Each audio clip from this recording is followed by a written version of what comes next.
ሰላም እንዲናችሁ በያላችሁበት ሁሉ ነገር ሰላም ነው። አሸይና እንዲያላችሁ ሞኝላችሁ አለ ብዙዎች ስትገቡ እንደ ልማዳችን ላይክ እና ሼር እያደረጋችሁ ሀሳቦቻችን ለብዙዎች አከፍሉ። ለዚህም ከልብ አመሰግናችሁ አለ። ዛሬ ወደ ሚዛናችን ይዘንላችሁ የመጣ ነው እንግዲህ አርቲስት ሳምሶን ታደሰ ሰይፉ ሾው ላይ ቆርበ እንግዲህ በትዳርና በህይወት ላይ ያሉ ጉዳዮችን ሀሳብና አስተያየት ሰጥቷል። ከዚህ በኋላ ብዙ አዋቂ ነን ብሎ የሚያስቡ እላቂ ቲክቶከሮች ሳምሶን በተናገረው ጉዳይ ላይ ስታላግጡ ነበር። ሳምሶን ቤቴን ወለውል ነበር፣ ቤቴን ጠርጎ ነበር፣ ቤቴን አጽድቼ ልጆቼን አስተካክዬ እያጫወትኩ አመሽ ነበር። እሷ ማታ ማታ ለመቆነባበር ስትሄድ እኔ ከልጆቼ ጋር ምሽትን አሳልፍ ነበረ። በተቻለ አቅም ለትዳሬ ጥሩ አባት ነኝ ብዬ አስባለሁ ያለውን ሀሳብ ለማላገጥ ለማንቋሸሽና በሰው ቁስል ላይ እንጨት ለመስደድ የሞከራችሁ አዋቂ አድርጋችሁ ራሳችሁን የምታስቡ እላቂ ቲክቶከሮች አይተናል። ይሄ ትክክል አይደለም። ምክንያቱም አንድ አባት ለልጆቹ ለትዳሩ በጎ ነገር ካደረገ ያን በጎ ነገር ማመስገን፣ ስህተት ካለ ደግሞ ነቅፎ ማስተካከል ተገቢነት ይኖረዋል እንጂ በዛ ላይ ቪዲዮ እየሰሩ ለመሳለቅ መሞከር ትክክል አይደለም። እውነቱ ለመናገር ይሄ ትዳር በጣም ብዙ ችግር ውስጥ የገባው ማታ ማታ መቆነባበር የተጀመረ ቀን ነው። ማታ ማታ ለምንድን ነው የምታቆናብረው? አቆናባሪያች እኔ አንድ ጥያቄ የምጠይቃቸው ለምንድን ነው ማታ ማታ የምታቆነባብረው? ለምን ቀን አታቆነባብራቸው? አሁን ብዙ ትዳር እንደዚህ አድርጋችሁ እየወጠበጣችሁ ነው እናንተ። ማታ አሁን እቺ ልጅ ማታ ለመቆነባበር ስትሄድ ነው ችግሮች የተፈጠሩት። እንግዲህ በሳምንት 2 ቀን 3 ቀን ማታ ማታ ከተቆነባበረች እቺ ልጅ እንዴት ነው ትዳር የሚቆመው ነው? ለምንድን ነው ቀን የማይቆነባበረው? ሰይጣን እንደሚያቆናብርላቸው ኪቦርድ ቆንቆን አይሰራም፣ መብራትን የለም፣ እጃችሁም አይታዘዙ።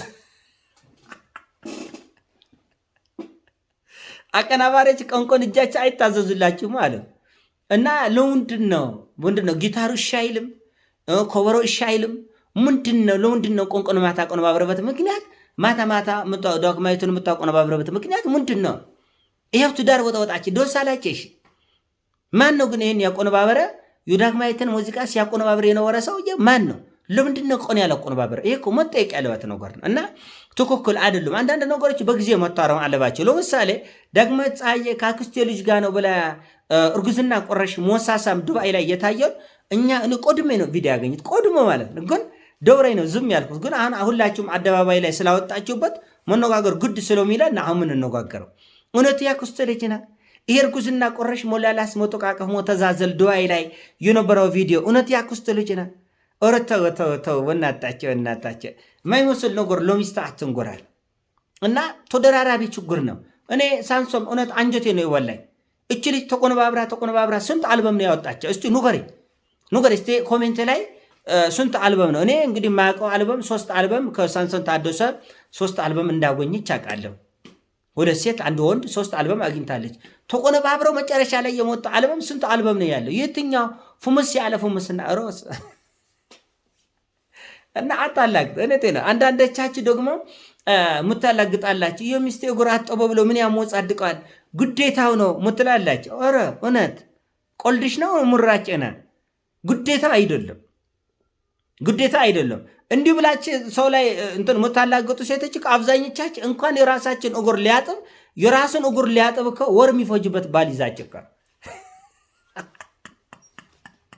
እግዚኦ ተብሎ በስንት እዝጎታ ገላውን በ15 ቀን 1 ቀን የሚታጠብ ይዛችሁ በሳምንት 1 ቀን ውሃ የሚያገኘው ባል ይዛችሁ ሚስቱን እንኳን ከራስ አልፎ ልጆቹን አጥብተው አጥብተው እዚህ ምን አመጣው እናታችሁ ስለማቆነባበር እያሰብኩ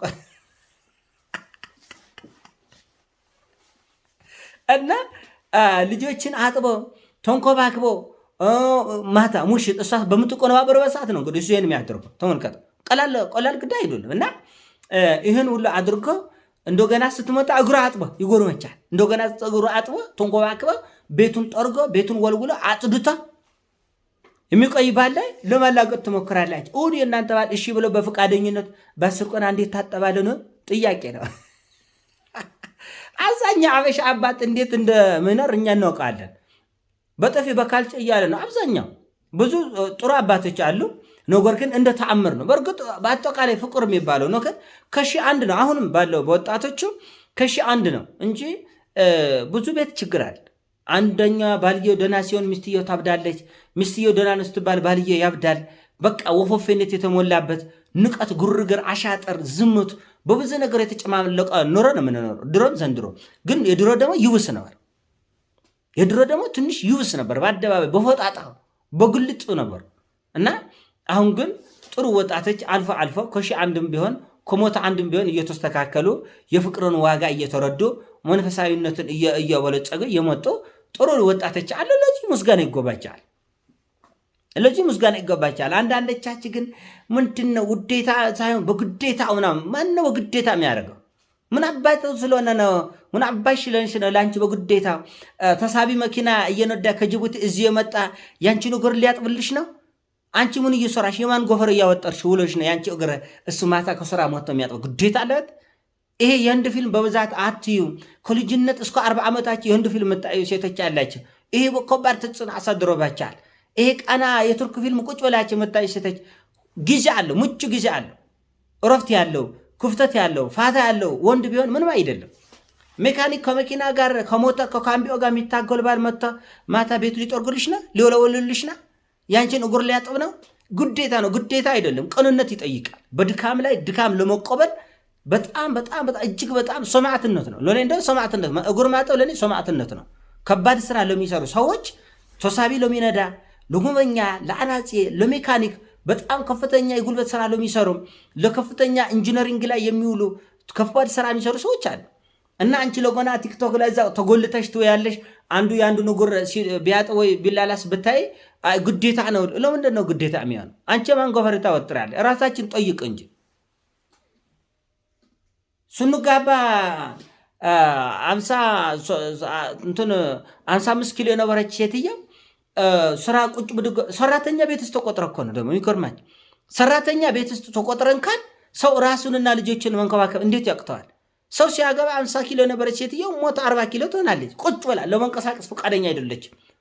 አንዳንዶቻችሁ ሁለት ሰራተኛ የምትቆጥሩ አላቸው። ስለዚህ ግዴታችሁን ተወጡ። አንዳንድ ቀን ሰራተኛ ላያስፈልጋችሁ ይችላል።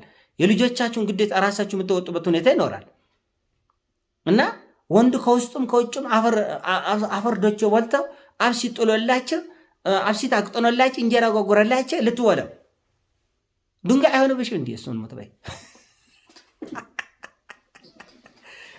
የህንድ ፊልም አትዩ ሙለቆ በምክንያት እኮ ነው። ህይወታቸው ጭንቅላታቸው ተወላሻሽቷል። ወንድ የሚያግዝበት ሁኔታ አለው።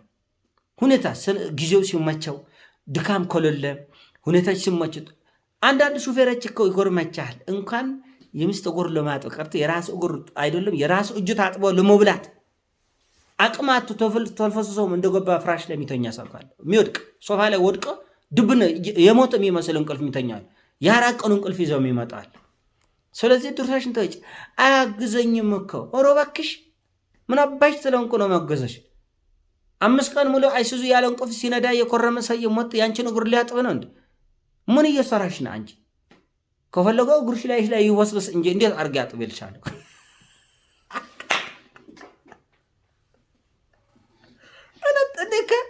ኑሮ ገና አልገባችሁም። አንዳንዶቻችሁ ገና ቦቶላችሁ የ5ኛ ክፍል ተማሪው ናችሁ። ያያችሁት ፊልም 4ኛ ክፍል ላይ ያያችሁት ፊልም 11ኛ ክፍል ላይ ያያችሁት የወንዱ ፊልም ዝም ብሎ የታች ላይ ተጽዕኖ አድርጎባችኋል። እንደዛ አይደለም ኑሮ የሚኖረው።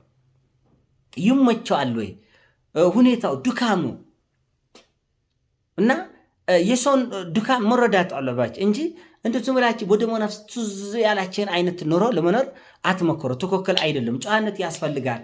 ሁኔታዎቹ ይፈቅዳሉ ወይ? ምን አይነት ድካም ላይ ነው ያለ? አንዳንዱ ኮሸኔ ከወያኔ ጫካ እየታገለ የሚመጣ ሹፌር አለ፣ ሜካኒክ አለ፣ ጉመኛ አለ። ስንት አይነት የጉልበት ስራ ማዕት አይነቱ አድካሚ ስራ አለ። ከአድካሚ ስራ ላይ ውሎ የሚመጣ ሰው ላይ እንደዚህ አይነት ነገር አይጠወቅም። ስለዚህ በጎ ባለች ከተገኙ ማመስገን ነው። ካልሆነ ግዴታ ነው። ምን ማለት ነው ግዴታ? እኔ ለጉርድና እኮ አልገባሁም። ውጭም ለፍተው ውስጡም ለፍተው ውጭም ተሸክመው ውስጡም ተሸክመው ያና እንዴ የሚያስፈልጉ ነገሮች ልኮ ትተሃለክ። የሚያስፈልገው ነገር ከሳቀ የሚያስደስታ ነገር እንኳን ቢገኝ እንኳን ትተይተኛል አይደለም እንዴ? ለወን ዱካምና።